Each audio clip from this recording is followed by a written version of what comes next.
Good morning, everyone, and happy Wednesday, April 1st. Welcome back to another episode of Talking TVL. I'm your digital host, Breona Winn, and if you are unfamiliar, you've never seen this before, you're like, what is going on? I'm glad you asked. Let me tell you, this is our recap show, our preview show, if you would, to the lifestyle show called Tennessee Valley Living, which airs every weekday, Monday through Friday at 11 a.m. And so what we do, we talk about what's happening the day before, or what's happening on the show today. And then sometimes I like to recap what you missed the day before, which is exactly what we're about to do here in just a second. So, like I said, before we talk about who's coming on the show, I just want to play the interview we did yesterday with John and his daughter Maylee from Athens. It's an inspiring story that led John to receiving the National Carnegie Medal for Heroism. So let's take a look. Exactly where we need to be, right? Even when we least expect it. That was the case certainly for John, who after years of putting off a fishing trip with his kids, finally made good on his promise. And what started out though as a simple family outing soon turned into a life or death rescue when he heard gunshots and discovered a man struggling to survive in the freezing river. And John and his daughter Maylee now joining us now to share just exactly what happened next. Guys, welcome to the show. This is a phenomenal story and we're so grateful everyone does make it out okay in the end. But I want to start with you, John. Take me back to those moments again. You had actually been putting off this trip for a while. Tell me what you heard, what you then immediately decided to do. Well, we finally decided we were going to go fishing and had my heart set to go to this one spot. Just felt like we needed to go, and we pulled up and heard one gunshot. Told my kids to stay in the truck, and then heard a second gunshot. And then I grabbed my pistol, started going towards the woods. Heard a third gunshot, and then figured out somebody was in trouble, and then tried to find where he was at. And then he was located about 30 yards into the water, holding onto a branch. Oh my goodness. From a tree that was hanging down from above. Oh my and goodness. Just he blew and could barely hold on at that point. So I knew I had to do something. Yeah, absolutely. So clearly a cry for help. And Maylee, Yes. I'm told you were kind of the calm under pressure, I'm told, in this scenario. Again, you were quick to jump into action. Kind of tell me what was going through your mind. I think you found a strap to kind of help to get the guy out, right? Well, what did things look like from your perspective? I stayed in the truck and helped my siblings calm down, and then he told me to get out and get something for him. So I did and brought it to him. Oh, and so there you were. And again, you guys are now heroes being recognized with a phenomenal award, which we'll talk about shortly. But with that too, John, so I'm curious. So again, you kind of approach, you understand clearly he's distressed and needs help. Do you know then kind of backstory what ended up happening? I mean, how he had reached that point? No, not at that point. I just knew he needed to get out of there. Yeah. So it's cold, and Sure. so like I had to have some dry That's a good clothes point. What afterwards. month was this, by the way? We March. should point out This March. was Good Yeah. Friday. Okay. Yeah, so I stripped down, jumped into the water, which is really cold. Not a fan of cold water. Don't want to do that again. Yeah, do not recommend. Swam out to get him, and then I was like, "Can you hold on?" He's like, at that point, he couldn't feel his legs, and so he had to hold on around my neck. And we swam back and kept going underwater. And I just prayed that God would give me strength to be able to just get this guy to the side of the river, because I knew I couldn't do it on my own. Yeah, and then we know that you guys have mentioned that faith has just been such a big part of that big day. time. And we know that the Lord was so present. And as we said, again, God knows where you need to be at the right time. Curious kind of what bigger takeaways? We do want to point out the man ended up being okay, was taken to the Yes. hospital and was treated kind of for some temperature conditions, but overall doing well. But since then, how has this kind of changed, your perspective on things, how the Lord's just, again, been actively working in your life? So like I did not want to tell anybody about it. Sure. I'm one of those, I don't want any recognition for it. Right. God he deserves all the glory for this. And so like I tried to hide it. Well, it ended up being spread through my company throughout the world. And I was getting emails from China, from Brazil, from India, from all over the world, people saying that this was inspirational, that it gave them faith in humanity and all of this stuff. And I just tried to tell people, like, I was just trying to help somebody. Like, I was just doing what I needed to do. I was where God wanted me to be and just doing what God wanted me to do. And I just, that's and here you are now. I tried to hide it, and God blasted it everywhere. No, and that's what he does, right? He's like, no, you're going to put my glory on display. And we know that, again, that's what you both are actively doing now. So I want to chat, again, you've since been recognized for an incredible award honoring your heroism, which I know you probably don't want to talk about, but I'm going to make you. Welcome to TVL. Tell us again what this reward is you've received, what a big ceremony will look like pretty soon. So it's the Carnegie Hero Medal, and there's an institute, and thousands of people get submitted for this. I don't know how my name came up, but it did. And I went through quite a few interview processes and ended up going in front of a board last month, and I ended up being awarded the Carnegie Medal. Wow. And so it's really surreal, and it just kind of happened naturally and through God, and it's just been an amazing experience. They wanted the governor to do it, and I said, yeah, no, we're not doing that. You're like, no, don't want to be in the spotlight by any means. So I don't know what the ceremony is going to be like. They said it'd probably be a couple months before the medal's available. Sure. So I don't know when it is or what it'll be like, but I don't want the governor John, to do well, it. we are cheering for you all the way. Well, if we have to call Governor Kay Ivey to ourselves, we certainly will. Maybe she can be part of it. But all that to be said, we are so honored to just host you and just so in awe. And again, we do want to stress the Lord certainly Very behind much. it all, but has certainly used you as his vessel. And Maylee, too, anything you just want to say? I mean, this is your daddy again, now being recognized. Did you ever think this would happen? No. Yeah, and again, here you are now. We know that you guys are just so heroic, and huge shout out to you. Being calm under pressure, that's big time. That's a big attribute that you need to have. So shout out to Maylee for that. We know that, again, so much of this made possible through you, and of course, John, your heroism as well. Thank you for coming on. Again, this has been the biggest honor. We are cheering for you. We love the spotlight we got on you here, but we'll try to bring it away now after your heroism is wrapped up. But we're so excited. Again, just thank you so much for coming on, and wishing you both all the best, truly. And thank you for what you're doing for the Lord as well, and shining his kingdom light. So we appreciate it, you both. Congratulations. Thank you. Thank you. Again, that is John and Maylee out of Athens. Let me tell you something. Talking to them yesterday, getting them ready for the show, they were just so sweet. A little nervous, but that's okay. We get to have good conversation and kind of help get them ready for their interview. They were just amazing. So shout out to them. And again, congratulations for that medal from the Carnegie Medal for Heroism. John, you truly deserve it. Also, we had an interview for Autism Awareness Month. That happened around 11:15 yesterday.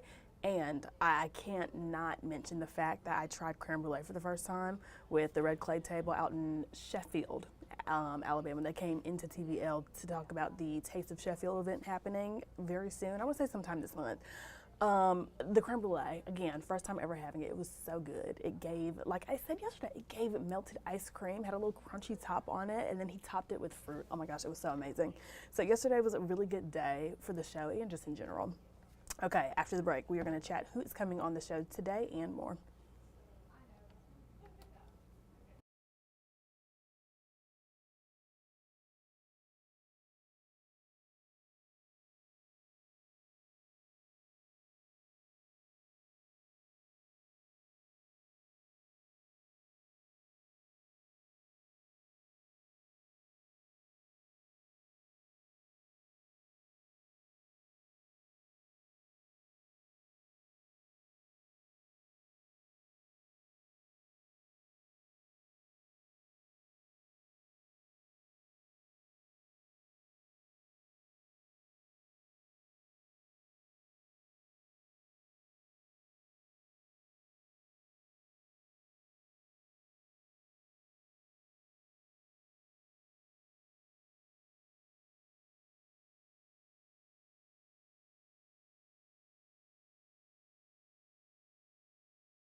All right, first up, we have Isaiah Moore, okay, from Alabama to Hollywood. He is an American Idol contestant on season 23, and he is here in the TVL stew today, not only to talk about his experience on the show, but to also grace us with a performance from one of two of his original songs. I'm not quite sure which one he's going to perform today, so you definitely have to watch the show to check it out.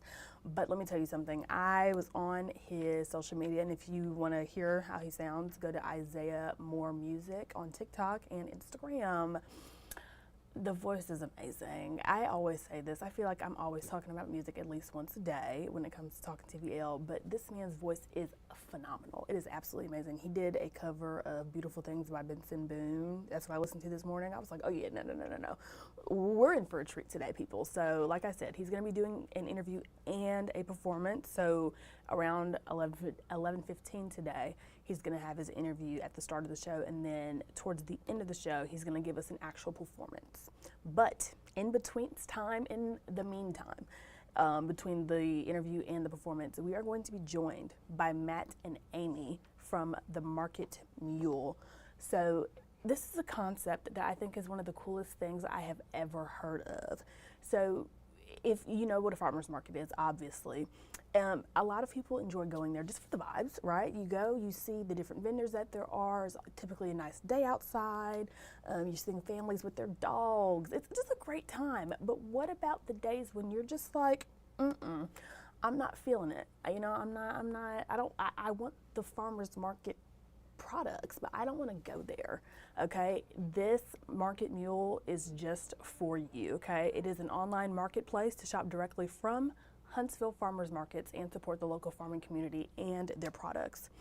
Let me tell you something, this is good for me, okay? My family and I, we say this all the time, times are just getting a little wicked these days, okay? The prices of things are simply skyrocketing, and it's getting time where it's time to live off the land, okay? And I know that shopping locally is one step that we need to take in order to move towards this way of living. So again, if you are in the Huntsville area and you like shopping local farmers market or just local vendors in general, this is definitely the place that you want to go, and you definitely want to watch the show today. Also, I have a map. Let me give you a full screen here. This is their delivery zones. I thought that was super cool. So if you're in the highlighted green areas, this is where they deliver to, which honestly, okay, I live out in Harvest, which is on the top left part of the screen. And when I saw it wasn't highlighted, I was like, man, I felt a little left out. However, you know what though, it makes sense because local vendors, it's local products, right? So I don't know. I don't even know how to explain it. It makes sense. It makes sense why the delivery zone is as small as it is, probably because the products are just so fresh and pure. That's okay. One day I am believing that they will expand their delivery zones, okay? So that is happening today. And also, speaking of supporting locally, if you are from Russellville, then you know exactly what this place is. But if you're like me and you're not from the area and you find yourself there around lunchtime, the place that you should stop by is the Frosty Inn. Let's take a look. It's just a classic old-time diner. We have been here since 1960. Actually, they were going to close this location, and my husband and I approached the Grissons about buying it, and so they were all for it, and we just purchased this back in 2012 and have been going strong since. So this is 65 years that Frosty Inn has been in business. Of course, now we have a lot of people that are traveling through it, so they enjoy stopping as well. The barrel is definitely one of the reasons that they stop. Everything is the same, and you really can't change much here. Everybody wants what they've always ordered, the hot dogs, the homemade chili, our little burgers especially. Ice cream cannot be beat. We have over 24 flavors. People love the shakes, the ice cream. It's a draw as well. This is one of the very few establishments that's been around for so long. So it is kind of a privilege to be able to walk in behind the Grissons and take it over and continue what was started several years ago. We're very proud to be able to carry on a tradition. People have gotten engaged here. They have met their futures, their wives or their husbands. And it just shows you that, we can actually sit down and talk to these people, and we know their life stories, and we know what their children and grandchildren are into, because we do have that personal touch.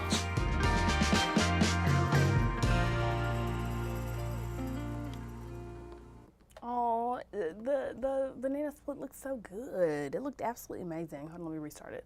It looked so good, and I'm sure that the burgers are absolutely amazing as well. So again, if you're in Russellville area or you're just swinging by for the day, maybe a little day trip, go to the Frosty Inn for amazing food and just a good old school time. they have chili dogs. They've got the hamburgers. They have 24 flavors of soft serve ice cream. So, I mean, you can't beat that. Look at that sandwich. Absolutely amazing. Okay, well, with that being said, good people, next up at 10:30, make sure you tune in for the First Alert Weather Extra from whoever our meteorologist is for the day. They stream every day at 10:30 a.m. and at 9:30 p.m. just to give you an update on what the weather's looking like for that day. So make sure you definitely check them out here in about 14 minutes. And that's it. That's all I've got for you today on Talking TVL. Thanks for yapping with me. Thanks for joining me today as I gave you a quick look at what to expect on today's episode of Tennessee Valley Living. I hope you have a great day, and I'll see you tomorrow.